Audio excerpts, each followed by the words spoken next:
क्या करा है? 10 वर्ष पूर्व पिता की आयु पुत्र की आयु की 4 गुनी थी। 10 वर्ष बाद पिता की आयु पुत्र की आयु से 2 गुनी हो जाएगी।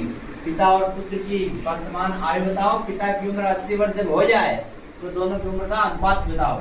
जो क्या करते हैं, पिता की आयु मान ली 1 वर्ष और पिता की मान ली, पुत्र की मान ली 22 वर्ष। तो क्या 10 वर्ष पहले, 10 वर्ष पहले कह रहा है, तो x माइनस 10 बराबर 22 माइनस 10।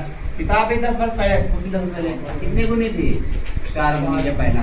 और दूसरे में क्या कर रहा है? 10 वर्ष बाद कह रहा है, 10 वर्ष बाद बराबर 22 भी 10 वर्ष बाद हो जाएगा। ठीक है, कितनी गुनी हो जाएगी? 2 गुनी।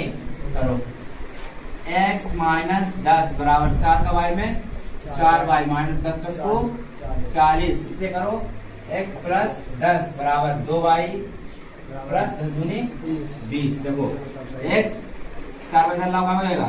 माइनस का, ये माइनस का 40 10 माइनस का हो जाएगा, प्लस का हो जाएगा। तो 40 से 10 जाएगा, कितना हो जाएगा? माइनस का 30। x माइनस का 2y बराबर ये 20 है, ये 10 प्लस का हो जाएगा, माइनस का तो बढ़ जाएगा, तो कितना देगा? 10 बचेगा। ये समीकरण मान लो पहला, ये मान लो दूसरा। समीकरण 1 समीकरण 2 घटाने पर, ठीक, समीकरण 1 समीकरण 2 को घटाने पर यानी x माइनस 2y बराबर 10, x माइनस 4y बराबर माइनस का 30। ठीक, क्या कर दें? घटा दें। यहाँ लिख दो समीकरण 1 से समीकरण 2 को घटाने पर देखो, जब घटाओगे तो यहाँ minus minus plus minus plus, x से कट गया, 4 से 2 चला गया, 2y बराबर 30 और 10 40। 2 1 का 2, 2 20 गुना 40 होता है, तो y बराबर कितना गया? 20। अब y का मान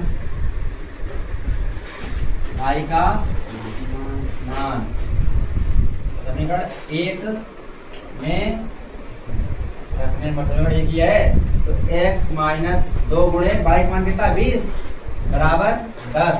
तो यानी x बराबर कितना गया? 10 20 गुना 40 हो जाएगा प्लस का, तो x बराबर कितना गया? 50 वर्ष है। अब पूछ कर रहा है उनके, तो आयु वर्तमान पूछ रहा है पिता की उम्र 80 वर्ष होने पर दोनों की आयु का अनुपात बताओ। पिता की उम्र कितनी है? 50 वर्ष, और कितने वर्ष होने पर? चलो, पिता की उम्र 80 वर्ष होने पर दोनों की उम्र का अनुपात बताइए। तो अभी कितनी है? 50 साल। 80 वर्ष हो गई तो 30 साल बढ़ेगी, 50 30 80, तो 30 से भी बढ़ेगा, लेकिन तो 50 हो जाएगा। तो दोनों का अनुपात